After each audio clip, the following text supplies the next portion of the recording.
嗨，大家好，我是坦皮叔。今天是2025年9月1号。这一期咱们继续聊聊恒大清盘，聊聊中国的房地产。今天是9月的第一天啊，很多这个房地产研究机构啊，关于8月份的中国房地产的数据啊，陆续在披露啊。今天我看到啊，这个中指研究院啊，它披露的8月百城二手住宅价格延续回落态势。他这么说的啊，中指研究院认为，根据中国房地产指数系统百城价格指数对全国100个城市新建二手住宅销售市场及50个城市租赁市场的调查数据，那就整个8月啊，房地产、新房、二手房还有租赁市场一个统计数字，说8月百城新建住宅均价16910元每平米。这个咱们都知道啊，这个现在新建住宅均价已经没有参考意义了。为什么呢？是在部分城市改善项目入市带动下，环比结构性上涨0.02%，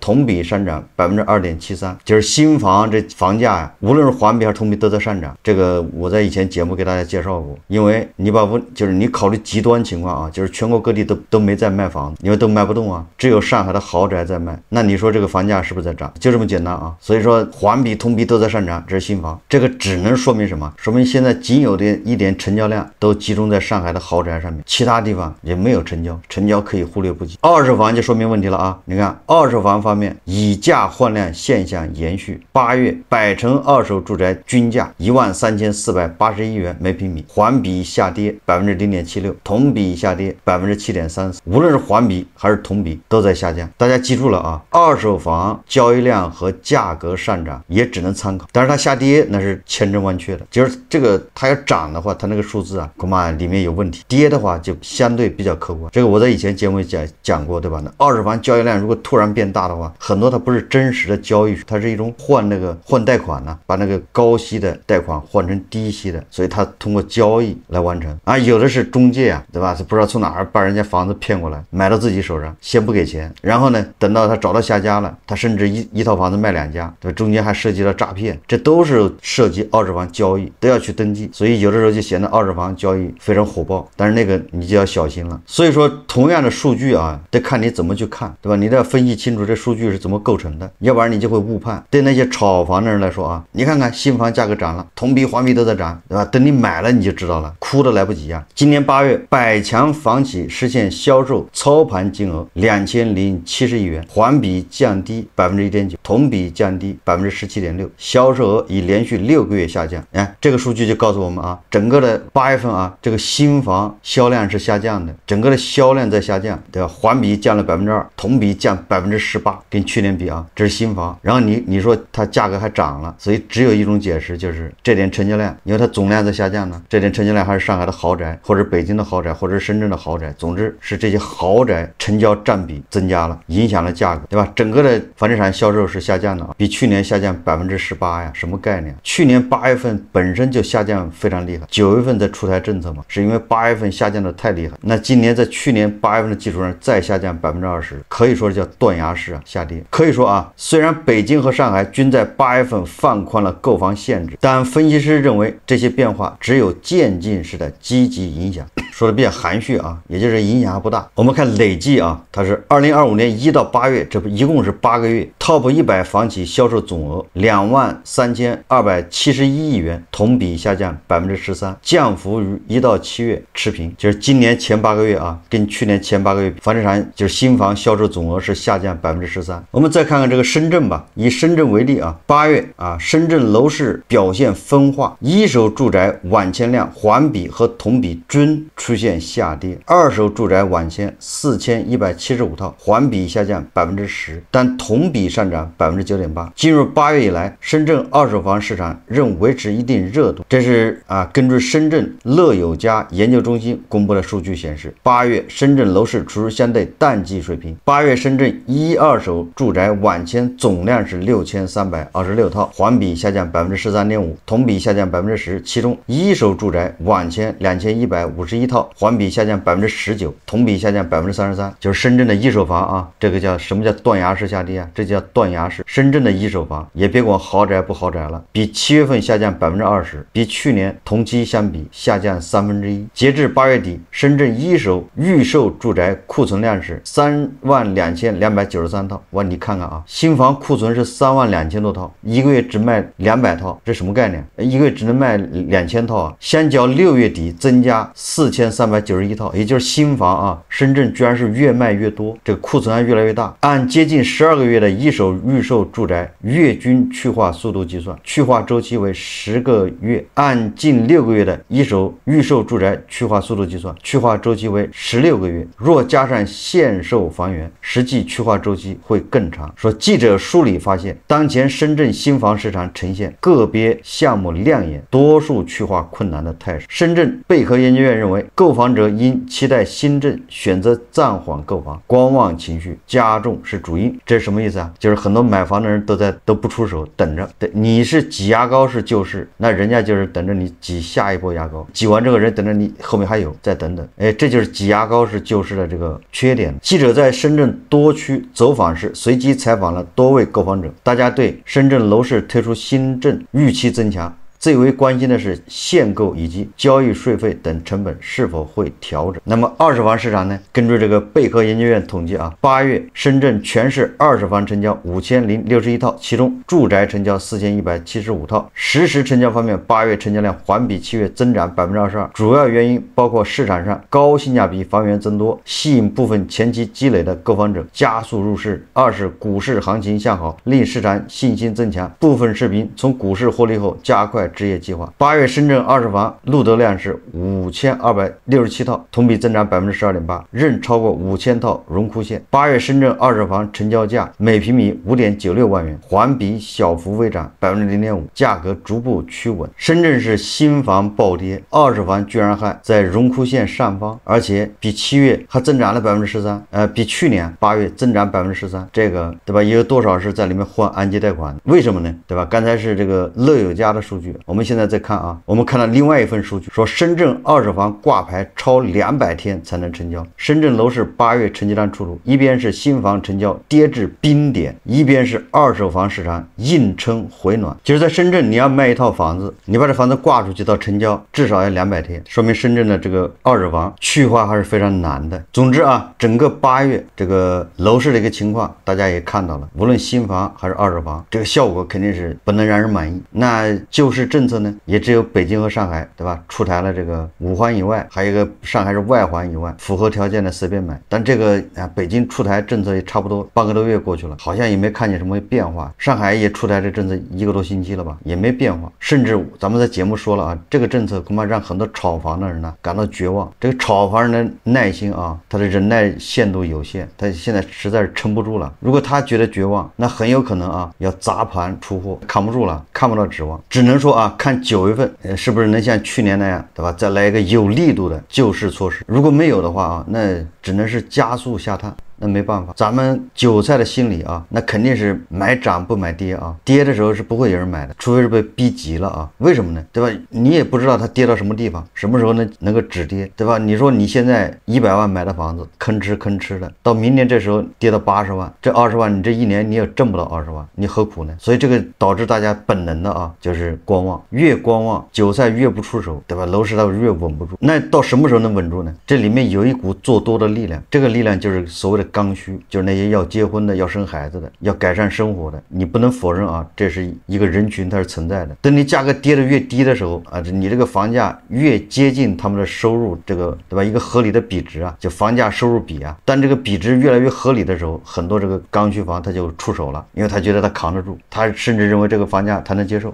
对吧？你1个月的工资啊1万块，房价也是1万，那你就恐怕就觉得这个我买得起，对吧？你1个月工资1万，房价是8万，你怎么可能买得起呢？所以他一定要跟你的工资啊相匹配。这个时候只有到这个时候啊，那房价就稳住了，对吧？至于它是 L 型的走法还是 V 字形走法，这不好说，能稳住。现在看啊，显然是稳不住了，因为你的收入稳不住啊，你的收入不是说上涨了啊，你的收入还在下降，那你说房价怎么稳住呢？不光是楼市啊，实际上你看啊，这个经济基本面跟楼市密切相关，就是互相影响，对吧？说经济不行，所以这个楼市更低迷，楼市更低迷，它也影响经济消费都跟不上，这就叫恶性循环，恐怖螺旋。今天我看那个1818环境眼啊，他一个报道说的是一个商户啊，他线下啊租了一个商场一个铺面，本来兴致满满的啊，要大干一番搞美容啊，结果亏得一塌糊涂啊！大家看视频啊。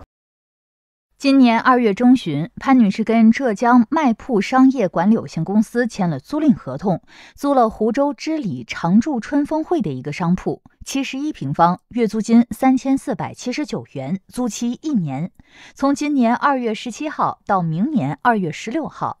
潘女士说，当时招商员告诉她，商场5月1号统一开业，根据这个时间，她开始着手装修，招聘员工。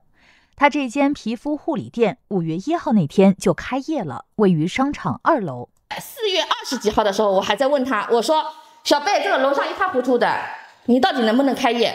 他跟我说放心姐，会给你开业的，聊天记录都有的。现在都已经8月份了，整个楼一塌糊涂。潘女士说，目前商场2楼只有3、4家店在开，分别是台球室、游戏厅和理发店。面对商场人气不足、没有客流的现状，潘女士也下过一番功夫做推广。我拓客花了差不多将近1万块钱吧，每个月进来2、3个客户，我每个月纯亏2万。美团也上了，抖音也上了，然后拓客的团队我也请了，吃住都是我负责的，但是客户就是不进来。因为你进来的时候，你一进门你可以看到，我还是让你从最热闹的地方进来的，对不对？你能找到我的店吗？很难吧？我让快递员送快递都找不到我的店，让送外卖的也找不到店。你说我的客户他愿意来找这个店吗？我们现在的话招商的话，就是针对现有的商户，我们都是这样的，商户进来了以后，我们是即开即装即开啊，即装即开。那么整体的一个开业的话呢，因为我们等3楼这边全部好了以后，那么我们这边也在等甲方的一个通知，我们是属于第三方的，无非开业，我们无非就是说决定哪一天甲方通知我们开业了，然后做一场活动。徐经理说，他们是招商运营方，不方便透露甲方的信息。潘女士说，没有生意就意味着亏损。我2个员工，7000一个月，是不是？然后我还要包括他们吃，一个人吃不多说50块钱一天要吧？这样就是14000加3000，是不是17000了？租房呢？我这里的水电呢？我没有人进来，我也得开着灯，开着空调。我这里水电费1个月大概1000块钱左右吧，那加起来是不是差不多2万块钱？他说是请了那个美容师啊，干嘛这一块，那么现在也是5、6、7、8。也好几个月了，那如果他觉得这一块那个的话，他可以及时的一个止损，可以跟美容师这边的话先进行一个沟通。我找到一个合适的美容师，其实就跟找对象是一个道理，知道吗？做生意要讲和的，我跟他很和，我不可能让他回家没工资吧？没生意我就赶他走，那下一个我再找谁？我再找谁来帮我工作呢？潘女士说，统一开业的事儿，她入驻前招商员小贝介绍过。开店后也跟运营方催促沟通了多次，都没有得到确切的答复。店铺投入了18、19万，现在感觉做不下去了。根据我们的计划是5月1号开业。2楼的话，如果说是你那边装修好了，到时候和那个沟通一下，他可以开放通道给你先做。今天说明天，明天说后天，对我来说就是没有行动力。他根本就不可能把商场做起来，我耗在这里，我亏更多的钱，给我相应的赔偿，或者是说他们把租金退给我，我走了，我不干了，我这里扔掉我就扔掉了。他现在目前来讲一直是属于免租的一个情况，我觉得这个是每个行业做生意的一个那个，并不是说所有的商户如果说不赚钱都要叫我这边来进行一个赔偿吧。这个事情你不要讲啊，你不要告诉别人啊。其实呢，我到3楼无意去吃了一碗面，然后三楼的那个租户说，所有的商户租进来都是这个样子，都是免租，交物业不用，包括物业费都不用交的，但是他们还要过来跟我来收物业费，他还要让我不要讲，不要告诉，好像我受了多大恩惠一样的。徐经理解释，商户面积不同，免租政策确实不一样。他还表示，如果潘女士坚持要求退租，希望通过法律途径解决。1818黄金眼记者报道。